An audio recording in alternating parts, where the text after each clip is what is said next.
اعوذ باللہ من الشیطان الرجیم بسم اللہ الرحمن الرحیم الحمدللہ رب العالمین والعاقبۃ للمتقین والصلاۃ والسلام علی خاتم الانبیاء والمرسلین وآلہ الطیبین الطاہرین۔ السلام علیکم ورحمۃ اللہ وبرکاتہ۔ جی جناب، کیسے ہیں آپ سب؟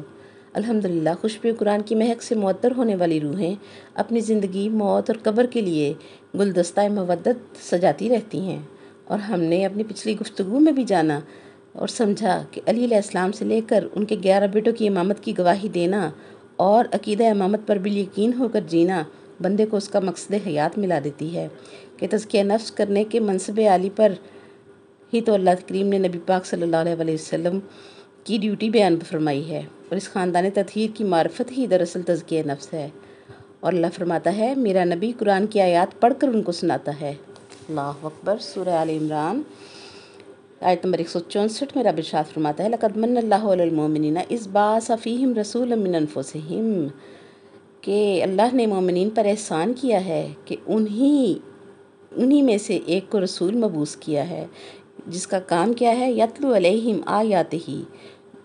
جو کہ ان کے اوپر اللہ کی آیتوں کی تلاوت کرتا ہے، ویزکیہم، اور لوگوں کے نفسوں کو برائیوں سے پاک کرتا ہے، ویعلمہم الکتاب والحکمہ،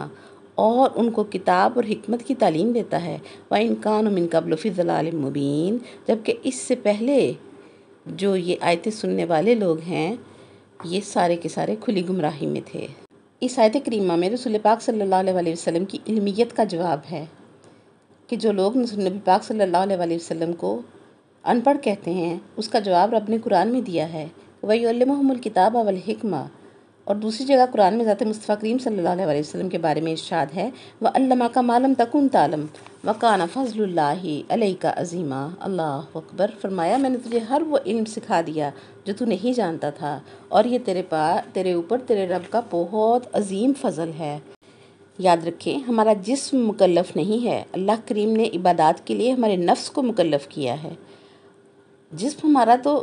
رکعتیں بناتا ہے، جبکہ نماز ہمارا نفس پڑھتا ہے۔ جب تک ہمارا نفس پاک نہ ہوگا ہمارے ادا کیے گئے اعمال کسی کام نہ آ سکیں گے۔ جسم بھوک پیاس برداشت کرتا ہے لیکن روزہ نفس رکھتا ہے۔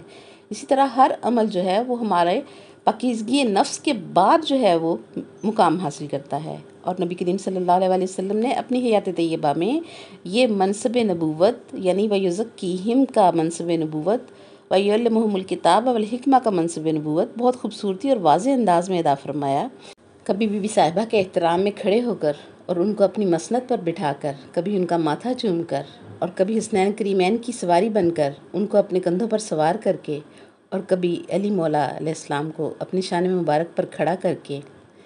یہ سب کچھ کر کے دکھایا۔ اور اللہ کریم نے بھی اپنے محبوب صلی اللہ علیہ وسلم اور ان کی آل پاک کے وسیلے سے ہر قرآن پڑھنے والے کو خوشخبری سنائی کہ ان کو مان لو، ان کو ویسے تسلیم کرو جیسا کہ تسلیم کرنے کا حق ہے۔ اور یاد رکھیں تسلیم میں نہ نظر اٹھی ہوتی ہے، نہ سر جو ہے وہ اٹھا ہوتا ہے۔ سر جھکا کر اپنی عقل کو ان کے فضائل کے آگے سرنڈر کر دو، اور نظر جھکا کر اس خاندان کی عظمت اور اعلیٰ اور عرفہ ہونے کا اقرار کر لو،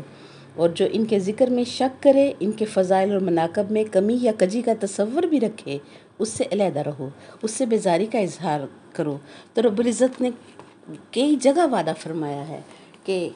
وَمَن يُؤْمِن بِاللَّهِ وَيَعْمَلْ صَالِحًا يُدْخِلْهُ جَنَّاتٍ تَجْرِی مِن تَحْتِهَا الْأَنْہَارُ خَالِدِینَ فِیہَا۔ سبحان اللہ، قرآن بھرا پڑا ہے اس طرح کے انعامات سے کہ رب بتاتا ہے کہ میں ایسے لوگوں کو بہترین مقام عطا کروں گا، بہترین رزق عطا کروں گا۔ آج ہم جس موضوع پر بات کریں گے وہ حضور نبی کریم صلی اللہ علیہ وسلم کو اللہ کریم نے ایک سورہ ہجر میں حکم دیا ہے، اور وہ حکم کیا ہے وَإِذَا قَرَأْتَ الْقُرْآنَ فَاسْتَعِذْ بِاللَّهِ مِنَ الشَّيْطَانِ الرَّجِيمِ۔ اللہ اکبر۔ رب کریم نے اپنے مشیت کے ترجمان محمد احمد محمود صلی اللہ علیہ وسلم کو ایک عجیب و غریب حکم دیا ہے کہ جب بھی قرآن کی تلاوت کیا کرو ایک کام کرنا نہ بھولنا، اللہ سے پناہ مانگ لیا کرو شیطان مردود سے، شیطان رجیم سے۔ اللہ کریم کس سے کہہ رہا ہے؟ جو نہ صرف خود معصوم ہے بلکہ معصوم گر ہے، خود مصدر عصمت ہے۔ اس صاحب عصمت کو جس کے دروازے پر آدم علیہ السلام سے لے کر عیسیٰ علیہ السلام تک عصمت کے بھکاری کی حیثیت میں نظر آتے ہیں،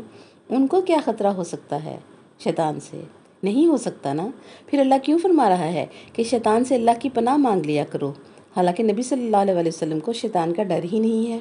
حالانکہ شیطان مردود ہے، لعین ہے، رجیم ہے اور خود تسلیم کر چکا ہے، اور اللہ کے سامنے یہ اقرار کر کے نکلا تھا کہ لَأُغْوِيَنَّهُمْ أَجْمَعِينَ إِلَّا عِبَادَكَ مِنْهُمُ الْمُخْلَصِينَ، کہ میں ہر شخص کو بہکاؤں گا سوائے ان کے جن کو تو نے خالص کیا، سوائے تیرے مخلصین بندوں کے ہر ایک کو بہکاؤں گا۔ یعنی شیطان بھی شیطان ہو کر معصومیت حجت کا عقیدہ رکھتا ہے کہ مخلصین کو بہکانے کا دعویٰ شیطان نے بھی نہیں کیا، اس کا عقیدہ ہے کہ اللہ کے چنے ہوئوں سے لغزش نہیں ہو سکتی۔ اب ہم میں سے جو اپنے ایمان پر صادق ہے وہ سوچے کہ شیطان 6 لاکھ سال کی عبادت داؤ پر لگا چکا ہے، رجیم ہو چکا ہے، عالم ملکوت سے مردود ہو چکا ہے، لیکن اس کا عقیدہ یہ ہے کہ اللہ کی حجت سے لغزش کا امکان نہیں ہے۔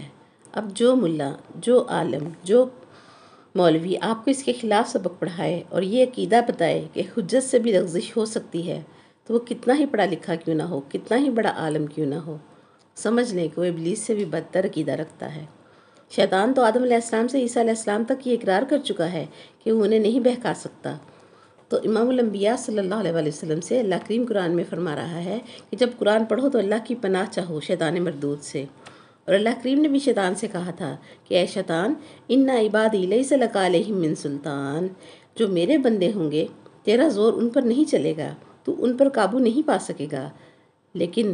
رب فرما رہا ہے کہ اِنَّ عِبَادِي، میرے بندوں کو تو نہیں بہکا سکتا، جبکہ ہم اور آپ تو شیطان کے قابو میں آ جاتے ہیں۔ معلوم ہوا ہم اللہ کے عبد تو نہ ہوئے؟ آئیں قرآن سے ہی پوچھتے ہیں کہ ہم کس کے عبد ہیں۔ قرآن پاک میں رب نے ارشاد فرمایا قُلْ يَا عِبَادِيَ الَّذِينَ أَسْرَفُوا عَلَىٰ أَنفُسِهِمْ لَا تَقْنَطُوا مِن رَحْمَتِ اللَّهِ إِنَّ اللَّهَ يَغْفِرُ الذُّنُوبَ جَمِيعًا۔ رب فرماتا ہے اے میرے محبوب صلی اللہ علیہ وسلم، آپ فرما دو، آپ اعلان کر دو کہ اے مجھ محمد صلی اللہ علیہ وسلم کے بندو، قُلْ يَا عِبَادِي، اے میرے بندو جنہوں نے الذین اسرفوا جی بھر کر گناہ کر لیے ہیں، لا تقنطوا من رحمت اللہ، وہ اللہ کی رحمت سے نا امید نہ ہونا۔ اب فیصلہ ہو گیا کہ اللہ کے عبد وہ جن سے گناہ ہو ہی نہیں سکتا، اور وہ درجہ عصمت پر ہیں، اور رسول صلی اللہ علیہ وسلم کے عبد وہ ہیں جو گناہ کرتے ہیں، اور اللہ کی رحمت سے مایوس نہ ہونا۔ یہ اعلان نبی پاک صلی اللہ علیہ وسلم سے کروا کر رب ارشاد فرماتا ہے ان اللہ یغفر الذنوب جميعا، اللہ اکبر، کہ بے شک جمیع گناہوں کو، تمام چھوٹے بڑے کی کسی کی بھی تخصیص نہیں ہے، ہر گناہ کو میں معاف کرنے والا ہوں۔ اور جب یہ طے ہو گیا کہ نبی صلی اللہ علیہ وسلم کو شیطان سے خدشہ ہی نہیں ہے، تو اللہ کریم کا فرمانا وَإِذَا قَرَأْتَ الْقُرْآنَ فَاسْتَعِذْ بِاللَّهِ، ابس تو نہیں ہو سکتا نا۔ قرآن پاک میں آخری سورہ والناس میں رب نے واضح کر دیا کہ قُلْ أَعُوذُ بِرَبِّ النَّاسِ مَلِكِ النَّاسِ إِلَٰهِ النَّاسِ مِن شَرِّ الْوَسْوَاسِ الْخَنَّاسِ الَّذِي يُوَسْوِسُ فِي صُدُورِ النَّاسِ مِنَ الْجِنَّةِ وَالنَّاسِ، کہ اے میرے محبوب صلی اللہ علیہ وسلم آپ کہہ دو، آپ اعلان کر دو کہ میں اللہ کی پناہ میں آتا ہوں، اپنے رب کی پناہ میں آتا ہوں۔ اور سورہ کا آغاز خود فرمائے کہہ کر کیا، اور آخری آیت میں بتا دیا کہ پناہ کس سے چاہیے۔ فرمایا من شر الوسواس الخناس الذی یوسوس فی صدور الناس من الجنۃ والناس، وسوسہ پیدا کرنے والے خناس کے شر سے پناہ چاہیے، جس کا کام کیا ہے کہ انسانوں کو دلوں میں شک کا وسوسہ ڈالتا ہے۔ معلوم ہوا رسول پاک صلی اللہ علیہ وسلم کو حکم اپنے لیے پناہ مانگنے کا نہیں دیا جا رہا، بلکہ لوگوں کے دلوں میں شک کا وسوسہ ڈالنے والے سے پناہ مانگنے کا حکم دیا جا رہا ہے۔ انسانوں میں بھی ایسے شیطان ہیں، اور جنوں میں بھی ایسے شیطانوں سے پناہ جو ہے وہ مانگنے کا حکم دیا گیا ہے۔ انسانوں کے لیے پناہ مانگنے کا حکم دے کر ہمیں یہ سمجھانا چاہ رہا ہے رب کہ شیطان صرف جناتی قبیلوں میں ہی نہیں ہوتے، انسانوں میں بھی ہوتے ہیں، اور ان کی پہچان قرآن نے کیا بتائی ہے کہ یوسوس فی صدور الناس، یہ دونوں قسم کے شیطان انسانوں کے دلوں میں شک کا بیج ڈالتے ہیں۔ اور امام جعفر صادق وارث قرآن سے کسی نے سوال کیا تو فرمایا کہ یہ حکم رسول پاک صلی اللہ علیہ وسلم کے لیے نہیں ہے، یہ اللہ کریم نے اپنے محبوب صلی اللہ علیہ وسلم سے فرمایا ہے کہ جب آپ علی علیہ السلام کے فضائل، ان کے علم اور کرامت اور شجاعت کو بیان کریں، علی علیہ السلام کے معجزے بیان کرتے وقت شیطان سے پناہ مانگ لیا کریں، تاکہ وہ ملعون سننے والے مومنین کے دلوں میں شک پیدا نہ کرے۔ اب فیصلہ ہو گیا اور بات بھی کھل گئی کہ علی علیہ السلام کے فضائل بیان کرنا ان کے علم کا مقام بیان کرنا اور معجزات و عجائبات کو بیان کرنا اور مولا علی علیہ السلام کی شجاعت کو بیان کرنا ہو تو شیطان سے اللہ کی پناہ لے لیا کرو۔ سمجھ لیں، جہاں علی مولا کا نام ہماری زبان پر آئے، آنکھ بند کر کے یقین کر لیں کہ آپ اور ہم قرآن پاک کی تلاوت کر رہے ہیں، اور قرآن پاک کی تلاوت نماز میں باطل نہیں ہے، اس لیے نماز میں علی ولی اللہ کی گواہی دینا نماز کو نماز بنا دیتا ہے۔ یاد رکھیں، گناہوں کی سزا ہوتی ہے اور عمل کا صلہ ہوتا ہے، دونوں چیزوں کا تعلق اسی دنیا سے ہے کہ حدیث رسول پاک صلی اللہ علیہ وسلم ہے کہ دنیا سجن المومن و جنت الکافر، دنیا مومن کے لیے زندان ہے اور کافر کے لیے جنت ہے، اور زندان میں سزا کاٹی جاتی ہے نا، مومن کو سزا ملتی ہی یہی ہے۔ مومن کے اگر گناہ نہ ہوں تو مولا فرماتے ہیں کہ تمہیں زمین پر چلتے ہوئے کبھی ٹھوکر بھی نہ لگے۔ مومن کے جو بھی دنیا میں نقصان ہوتے ہیں اس کے گناہوں کی وجہ سے ہوتے ہیں، اور اس کا حساب صاف ہوتا رہتا ہے، یہاں تک کہ جب اس کی روح حلق تک پہنچ جاتی ہے اور جب وہ ہمارے پاس آتا ہے تو ایسے پاک ہوتا ہے جیسے آب کوثر سے دھلا ہوا کپڑا پاک ہوتا ہے۔ سبحان اللہ!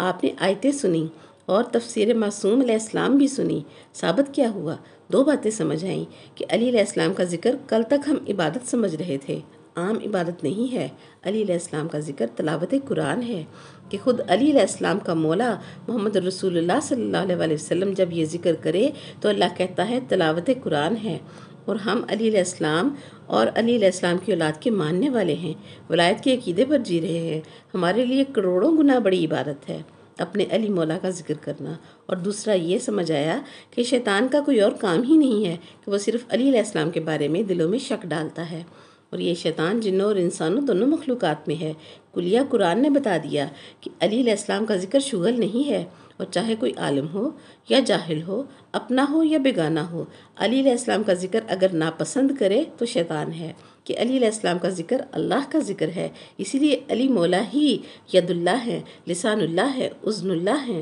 نفس اللہ ہے، جنب اللہ ہے، عین اللہ ہے، اور علی مولا ہی عکس کبریائی ہیں۔ اطمینان رکھیں اور یقین کر لیں، اگر ذکر علی علیہ السلام کو ناپسند کیا تو گویا اللہ ہی کا ذکر ناپسند کیا۔ اور جان لیں زمانے والے، جو بھی لینا ہے اس ذکر سے ملے گا کہ پورے کے پورے علی پر اللہ کریم نے اپنی الوہیت کی مہر لگا دی ہے، اس لیے جو مدد مانگنی ہے وہ علی مولا سے مانگی جا سکتی ہے۔ یہ مت سمجھنا کہ بندے سے مدد مانگ رہے ہو، بلکہ یقین کر لینا کہ اللہ ہمیں مددگار دے رہا ہے۔ اللہ اکبر! اگر کسی کو براہ راست اللہ سے لینے کا شوق ہے تو مانگے، مگر لے کر تو دکھائے۔ لوگوں کے دماغوں کو کیا ہو گیا ہے کہ قرآن کا پیغام سمجھتے ہی نہیں، اللہ تک کوئی پہنچ کر تو دکھائے۔ کوئی ملا کہتا ہے علی سے رزق مانگنا کفر ہے، اور علی علیہ السلام کے دروازے کا کمی میکائیل علیہ السلام رزق کا پیمانہ اپنے ہاتھ میں رکھتا ہے، اسے رزق بانٹنے والا ملا تسلیم کر لیتا ہے، لیکن علی مولا کے فضائل سنتے ہی سننے والوں کے چہرے سیاہ ہو جاتے ہیں کہ نبی صلی اللہ علیہ وسلم کے بزرگ صحابی سلمان رضی اللہ تعالیٰ عنہ، ابو ذر رضی اللہ تعالیٰ عنہ، مقداد رضی اللہ تعالیٰ عنہ، حذیفہ بن یمان رضی اللہ تعالیٰ عنہ اور عبداللہ انصاری رضی اللہ تعالیٰ عنہ سب مل کر باجماعت رسول پاک صلی اللہ علیہ وسلم کی خدمت میں آئے اور عرض کی، یا رسول اللہ صلی اللہ علیہ وسلم، ایک مسئلہ ہے کہ لوگ اللہ کی دشمنی دل میں چھپا لیتے ہیں، اور آپ صلی اللہ علیہ وسلم کی دشمنی بھی دل میں رکھ پاتے ہیں، لیکن علی علیہ السلام کی دشمنی چھپا ہی نہیں سکتے۔ سب کچھ جاننے والے رسول اور ہونے کو ہونے سے پہلے جاننے والے رسول پاک صلی اللہ علیہ وسلم نے دانستہ سوال کیا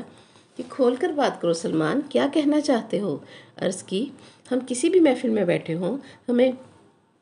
پتہ ہوتا ہے کہ فلاں شخص اللہ کو نہیں مانتا، ہم لاکھ اللہ کی حمد و ثنا کریں وہ چپ بیٹھا رہتا ہے، اور کسی کے بارے میں ہمیں معلوم ہوتا ہے کہ یہ رسالت کا منکر ہے، ہم آپ کی شان بیان کرتے ہیں، فضائل پڑھتے ہیں، وہ خاموش رہتا ہے، اور یا رسول اللہ صلی اللہ علیہ وسلم، آپ کی رسالت کی قسم ہمیں معلوم بھی نہیں ہوتا کہ اس محفل میں کوئی علی علیہ السلام کا دشمن ہے یا نہیں، لیکن ہمیں فوراً پتہ چل جاتا ہے کہ ادھر ہم علی علیہ السلام کے فضائل بیان کرنا شروع کرتے ہیں اور ادھر وہ بندے کود کر میدان میں آ جاتے ہیں۔ اور سوال بھی آپ سے یہی ہے کہ لوگ علی کی دشمنی دل میں چھپا کیوں نہیں سکتے؟ ہمیں فوراً علم ہو جاتا ہے کہ علی علیہ السلام کا یہ منکر ہے۔ نبی کریم صلی اللہ علیہ وسلم زیر لب مسکرائے اور فرمایا کہ سلمان، یاد رکھو، یہ ہو سکتا ہے کوئی اللہ کا دشمن بھی ہو اور حلال زادہ بھی ہو، جیسا کہ فرعون۔ حلال زادہ تھا کہ وہ دشمن خدا بھی تھا اور حلال زادہ بھی تھا، اور کوئی شخص میرا دشمن بھی ہو اور یہ ہو سکتا ہے کہ وہ حلال زادہ بھی ہو، جیسے کہ میرا چچا ابو لہب میرا دشمن بھی ہے اور حلال زادہ بھی ہے، قریش خاندان سے ہے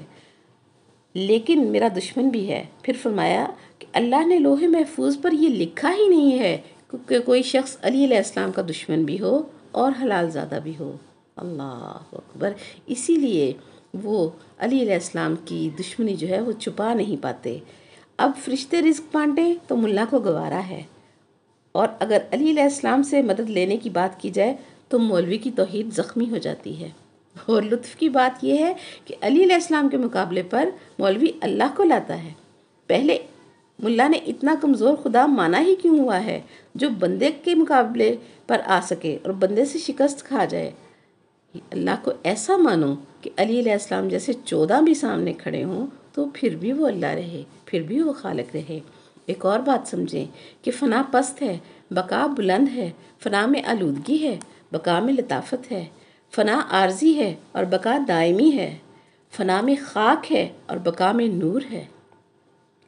فنا میں ناسوتیت ہے اور بقا میں جبروتیت ہے۔ یہ دنیاوی رزق فنا ہے اور جنت بقا ہے۔ عبرت کا سامان ہے کہ علی و قسیم النار والجنہ کا خطاب حاصل ہے ان کو۔ اسی جنت میں رزق، میوے، دودھ، پانی، نعمتیں ساری کی ساری کھانے کی چیزیں ہیں۔ گویا دائمی رزق علی علیہ السلام بانٹ سکتا ہے، اور جو فانی رزق ہے وہ علی علیہ السلام کیوں نہیں بانٹ سکتے؟ یاد رکھیں، جنت کا دائمی رزق بانٹنا بھی علی علیہ السلام کا منصب نہیں ہے، کہ جنت بانٹ کر بھی علی علیہ السلام کا مقام پورا نہیں ہو جاتا، کہ قیامت کا دن ہی اللہ کریم نے حساب و کتاب کے بعد اپنے محبوب پاک صلی اللہ علیہ وسلم اور ان کی آل پاک کی عظمت اور ان کے مناقب اور فضائل دکھانے اور بیان کرنے کے لیے رکھا ہوا ہے، ان کی حقیقت ہم پر واضح کرنے کے لیے رکھا ہوا ہے۔ 50,000 سال کا وہ دن، اس میں میرے آقا و مولا صلی اللہ علیہ وسلم اور ان کی آل پاک کی حقیقت کو ہمارے سامنے جو ہے وہ دکھایا جائے گا، اور اس دن جو علی علی کر کے زندگی گزار کے مرا ہوگا، وہ اس کے لیے تو ایسا دن ہے کہ اس کے اوپر نہ کوئی گھبراہٹ ہوگی اور نہ ہی وہ کسی غم میں ہوگا۔ لیکن جو منکران علی علیہ السلام ہوں گے، جو منکران ولایت علی علیہ السلام ہوں گے، وہ اس دن بہت پشیمانی کی حالت میں ہوں گے، اور قرآن کہتا ہے کہ وَأَصْحَابُ الشِّمَالِ مَا أَصْحَابُ الشِّمَالِ، سورہ واقعہ میں رب ان کی حقیقت بیان کرتا ہے کہ یہ جہنم کی آگ کی لپیٹ میں ہوں گے، اور یہ دھوئیں کی لپیٹ میں ہوں گے، اور یہ کھولتے ہوئے پانی جو ہے وہ ان کی مہمان نوازی ہوگا۔ رب العزت ہمیں نبی پاک صلی اللہ علیہ وسلم اور ان کی آل پاک کی محبت میں جینا اور مرنا نصیب فرمائے۔ آج کے لیے اتنا ہی، وآخر دعوانا ان الحمدللہ رب العالمین، سبحانک اللہم وبحمدک ونشہد ان لا الہ الا انت نستغفرک ونتوب الیک۔ السلام علیکم ورحمۃ اللہ وبرکاتہ۔